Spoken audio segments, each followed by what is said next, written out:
Death toll in Sudan is rising. Dozens of more activists have been found dead after a protest against military rule. Now the protesters are engaging in civil disobedience. Many services are suspended throughout the country. Protesters are clearly not going to back down till they get their way. Now the UN is investigating the multiple human rights violations against citizens.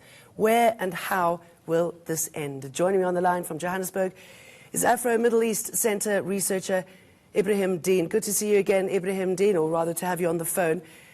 What's going to break this situation now? Because both sides are clearly not going to back down. I think in order to break the situation, pressure needs to be put on the Saudi, Egyptian and Emirati regimes to actually restrain the military. Because it does seem as if they have basically green-lighted this offensive by the military, and this is leading to the stalling of negotiations. Abiy Ahmed went, the Ethiopian Prime Minister went to visit Sudan for mediation on Friday. And just after his mediation, whoever he met from the opposition was actually arrested and now subsequently deported to South Sudan. So, we can see that, there's other players at force with different intentions and different motivations. And, because there's no real consequences, they basically carrying on, trying to enforce their own endgame. And what would the end game be for Saudi Arabia, Egypt and the UAE? I mean, obviously there's so many proxy wars happening with these players, in particular in the Middle East. So what would their end game be? Okay, it does need to be noted that Umar al-Bashir, was one of the few countries in the region that didn't participate in the blockade on Qatar and had, was able to balance Saudi-Qatari or Saudi-Turkish relations. And this, that's one of the reasons the UAE supported the ouster of al-Bashir in Saudi Arabia. And so Saudi Arabia, Egypt would want the new regime to basically be similar to what they're supporting in Egypt, similar to what they're supporting in Libya. A strongman dictatorship where, the rights of the populations are suppressed, where, bases are being allowed to be built in places like Suakin, and where the leader takes their side on regional issues, specifically in regards to Qatar and Iran. Because obviously those countries don't want to see democracy because they're also frightened that it'll take hold or there'll be pressure on them back at home. But we've got these protesters, the death toll is rising, and you wonder what sort of leverage they have, how they're going to get back to the table, because, as you were saying, it's pretty evident that the military is not going to back down. Yeah, it does seem so. As many said, that the sit-in was the only leverage they had, and that's now been violently, cracked down on and dispersed. I think the big issue is if, this disobedience campaign can last for an extended period of time. That would put a lot of pressure on the regime because, the Sudanese economy would come to a halt. But, in saying so, it's now 6 months since the protest started in December last year. So it's very, very difficult for ordinary civilians to keep going on. And so, they do need a lot more support and, in a sense, sanction or sancture from the UN, on these, the military, the TMC, the Transitional Military Government, which is actually, suppressing protests, not necessarily negotiating in good faith, and actually, a situation right now where we see an intractable, intractability. And the African Union, what sort of gesture kicking it out, Sudan out from it? It's not going to make a difference, is it?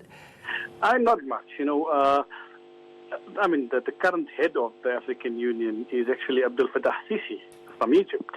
So that itself tells you a lot about the exactly. But, the big issue, I think, in this situation, or the big power play could be Ethiopia, which has access to 85% of Nile waters, who is building the Grand Ethiopian Renaissance Dam, who has a more legitimate government installed at the moment. So, Ethiopia can play a significant role, but whether or not, the problem in the Sudanese case is Saudi Arabia, the UAE, and Egypt have become so assertive in the region, and it's very difficult to contain them.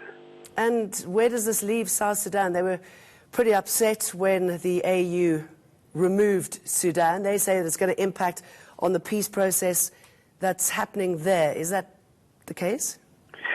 I think so. I think that it's very possible that the Sudanese, to try and gain support, the military would actually embark on campaigns in South Sudan, or at least in border regions such as Abyei. But in saying so, the SPLM North would be able to probably gain more support and regroup in South Sudan. So, there is a catch-22, two-boat situation. And I think the South Sudanese conflict is different and distinct to this conflict at the moment.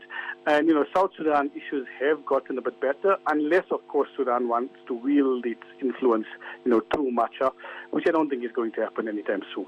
The UN says it's going to investigate the atrocities committed against innocent people. What do you think they're likely to find? And again, what sort of impact is that likely to have? I suspect nothing. Yeah, I think similar to what happened in Egypt a few years ago at Rabaa Adawiya, the UN found that the government was guilty, that there was extensive use of force.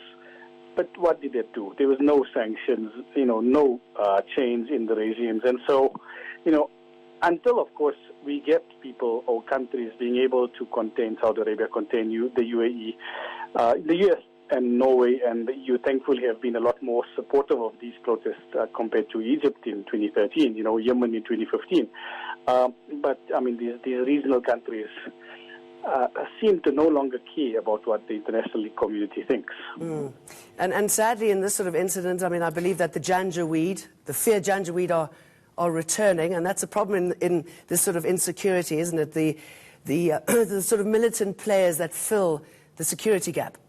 I think so, and the bigger problem is the fact that Hamiti, the current deputy head of the TMC, who was previously head of the Janjaweed, he has some royal lineage or, tribal traditional lineage. So it's very difficult to get rid of him. He's not just a military commander where you just say resign or get rid of him to another country. The fact that he has some tribal linkages within Darfur and, Arab communities, they gives him an extra leverage. Always good to talk to you. Thank you very much for that, Ibrahim Dean. Now,